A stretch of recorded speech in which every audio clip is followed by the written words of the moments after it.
What's up everyone, welcome back to a brand new video. As you could probably guess, the last part of this series was pretty popular. It seems a lot of people like the concept of Vegeta being the legendary Super Saiyan. To be fair, I kinda did leave it at an odd spot to end, so I couldn't just leave it off at one part. And that's why we're here today. We'll be continuing the series further into the story. Last time we actually saw it happen with Vegeta, and the consequences of having that power. Despite keeping it bottled up most of his life, it was finally released once he was on Namek facing Frieza. Thankfully, his rampage was stopped and Frieza was defeated, but this does have some interesting implications for the future of the series. Vegeta is now on Earth, and now has to find a way to control this power. We'll see more of that in this episode. For this part, let's set a like goal of 3,500 likes, and once we hit that, I'll continue with another part to this series. Anyways, let's pick up from here. Obviously, Vegeta's main focus right now will be trying to access this power once again, but in a safer way. He's feeling so many conflicting things right now. For one, he is kinda scared of this power, but he's also kinda interested in it. But if he wants to pursue it, he's not really sure how to go about it. If he taps into it again, what would happen if he goes berserk? It could cause him to destroy Earth and himself, whether it's in that order or not. But meanwhile, Vegeta's not the only one seeking new power. Goku is intrigued too and wants to see if he can access this. Who cares about the implications? This power seems awesome. So, from what the others tell him, Vegeta was able to turn into this due to his emotions against Frieza. And also, his high power may have something to do with it. Thankfully, Goku already has a great amount of power. But the extreme emotions are different. It seems Vegeta's power came out of a need instead of a desire. Goku will need to dig deeper within himself to try and find these emotions that he needs. Vegeta trains, but he's kinda scared to pursue this power at the moment. He keeps thinking about it, but wants to see what Kakarot accomplishes first.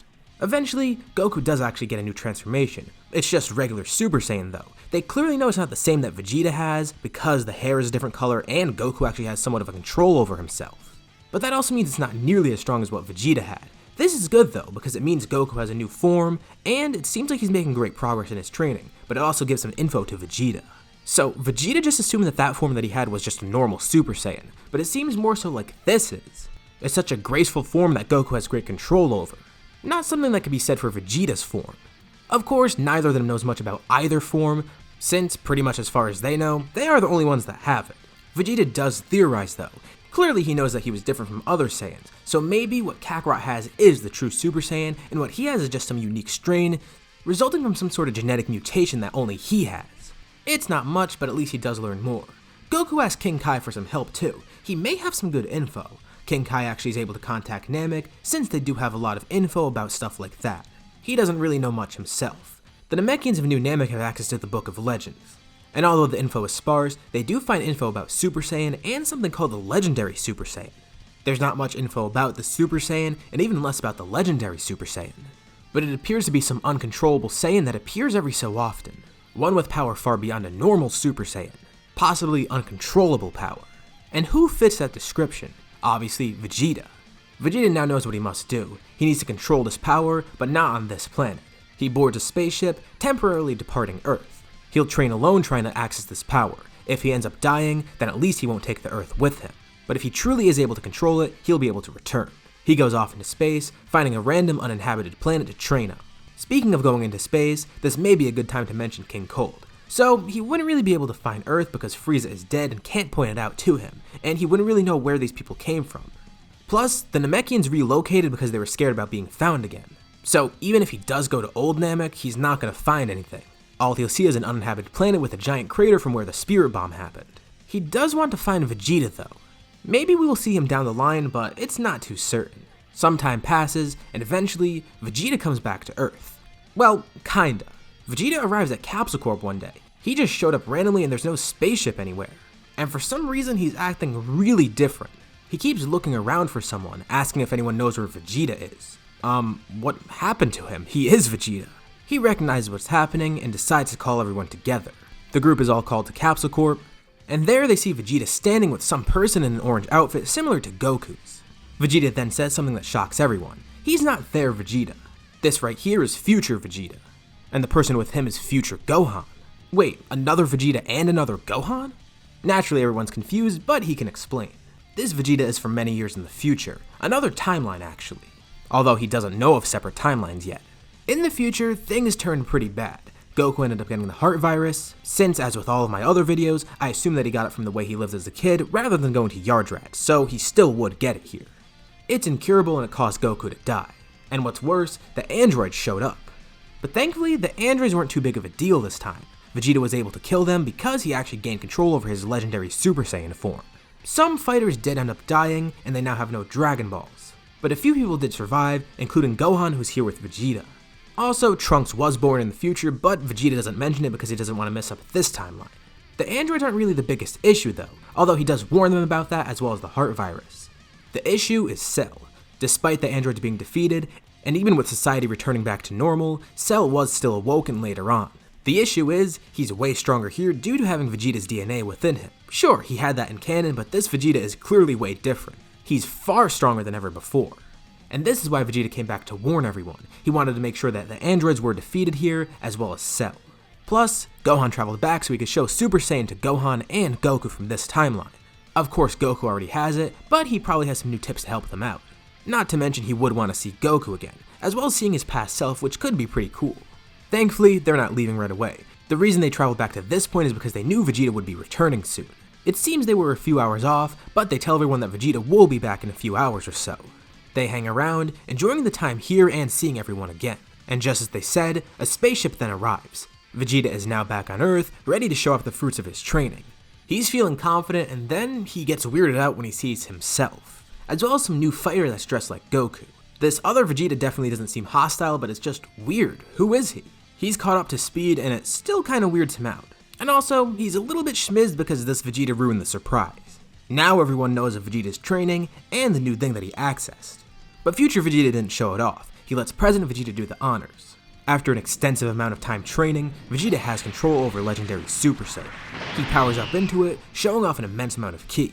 But rather than bulking up considerably and going into a berserk mode, he just slightly gains some muscle, his hair turns green, and his pupils stay intact rather than having blank eyes like before. The power he has now is insane, and he actually has control over it. But since this Vegeta is from the future, he has much more experience, and Vegeta wants to test that out. The two Vegetas decide to spar. They start out in base, and future Vegeta has a clear advantage, until Vegeta then turns into his legendary Super Saiyan form. This is the first time he actually gets to test it out against someone, at least without going insane. It gives future Vegeta a lot of trouble until he powers up into his own form. And once he does this, the results of the match become pretty clear. He's able to easily defeat present Vegeta, and this is what scares everyone. This guy somehow can't defeat the Cell from the future, which really goes to show how strong Cell is. They're going to be taking this threat really seriously, and they're not going to mess around here waiting for the androids to be awoken. Plus, they know now that over the next few years, they need to train harder than ever before. Even if they do destroy the androids here, they want to be ready just in case anything else occurs. So, the group decides to research and find Zero's lab. As quickly as they find it, they destroy it, meaning no androids and no present Cell. All seems good. Goku has his medication, and the androids won't be awoken here. Before they leave, just for old time's sake, future Gohan wants to spar with Goku and show off his power. The two start out in base, eventually going to Super Saiyan, with future Gohan having a huge advantage. He doesn't care about winning or losing here, he only wanted to have some fun and spar with Goku once more. Goku's proud of him, and present Gohan sees this as motivation. Wow, he didn't realize he can become that strong. The craziest thing is, they don't know about Trunks. He is definitely an interesting case here. We'll get more into that later on. On top of all this, Vegeta's gonna actually have to do some training before future Vegeta leaves. Future Vegeta doesn't want to stay for too long, and he wonders how else he could train Vegeta in this timeline. Thankfully, Goku has the perfect answer. They go in the time chamber early on. Just the two Vegetas alone so Vegeta can get more control over this power, and get stronger. Even if they only go in for half a day, it's incredibly beneficial for both of them. And with that done, future Vegeta and future Gohan return to the future. And just to make sure everything goes okay, they'll come back 3 years later. As long as Cell doesn't kill them in their timeline. Time passes, and they return. Everything seems to be going well. They check up on everyone, and they're all a lot stronger. And of course, the androids aren't here. Jiro and his lab have been destroyed. Although there is one loose end. Goku never took his medication, so he falls ill to the heart virus, but he's still able to be saved because he does have that. He'll just be out of commission for a few days or so. Both the Vegetas just scoff. Classic Kakarot. Not that that matters too much. All that matters is that the androids are gone, and Goku won't die. There is one downside though. They didn't change their timeline. Everything here seems normal. And sadly, that means they only saved this timeline rather than theirs. They didn't really do anything to affect themselves. Vegeta offers to help his future self, saying that he'll go to the future and help defeat Cell there. Maybe if there's two of them together, that'll be more than enough. Plus, he now knows about Trunks and kinda wants to see future Trunks here. They don't need to hide that secret from him anymore. Oh, that sounds great. Future Vegeta and Gohan prepare to take Vegeta to their timeline. But as they head back to their time machine, they fly over a city that seems somewhat quiet. That's weird, they don't see anyone around in the city. Literally nothing is happening there. They decide to check it out, and in the streets they just see abandoned cars and clothes. They don't know what this means until future Vegeta and future Gohan realize. They know that Cell from their timeline can absorb people, so what if there's another Cell here? But that doesn't make sense, they killed present Cell. And there's no way the one from their timeline could have gotten here. And as they try to think of what happened, then they see Cell. This of course is the third Cell that comes from another timeline, the main Cell that we see in canon. He wonders why there's two Vegetas and two Gohans here, but they wonder why there's another Cell. So he explains. When he says he came here to get the androids, both Vegetas just laugh. There's no androids here, they're dead. They already killed them a while ago. Of course, this does anger Cell, but he doesn't really need the androids. Just like this timeline and the other timeline that future Vegeta's from, his timeline has his own Vegeta, meaning he has access to that same legendary Super Saiyan. And even though he's imperfect, Cell is incredibly strong here. He decides to show off this power. He begins powering up, and he's coated by a green aura. The two Vegetas immediately recognize this, as Cell's eyes then turn blank. While not transforming, he's utilizing the power of legendary Super Saiyan, not only increasing his strength drastically, but making him go berserk. Unlike them, he won't be phased if Earth is destroyed in the process, and if he destroys himself, well, his core will probably regenerate him. If there's no androids here, he may as well just finish the job now. Immediately he attacks future Vegeta first. Future Vegeta barely powers up in time to block the blast. He's actually pretty injured from it. It was too quick and caught him off guard, and now he has a few broken bones and he can't really power up too much. Present Vegeta and future Gohan tell him not to worry, as they and the other fighters all go up against Cell. They tell future Vegeta to fly to the lookout and get a Senzu beam. In the meantime, they'll hold off Cell. So Cell here is definitely way stronger than he was before. Although he's not going to be incredibly powerful, if anything, he'll only be as strong as Cell from the future timeline, the same one that future Vegeta and future Gohan were trying to defeat. The good thing is here, present Vegeta is way stronger, and even if he can't defeat Cell right now, he can help hold him off alongside the help from the others. They fend off the bio-android, as Vegeta finally gets to test his strength at its full potential. It would have been nice if Kakarot was here to help, but it doesn't matter, they don't really need him. They also come to learn that Cell has regeneration, so even if they attack him, they'll need way more power than normal just to completely erase him. Cell keeps on growing stronger and stronger with this power, but also more unstable. Thankfully he regenerates to counter this, but it's almost too much for the group. Suddenly, he's attacked from behind as future Vegeta arrives back, now being healed from the Senzu beam. This is exactly what they needed.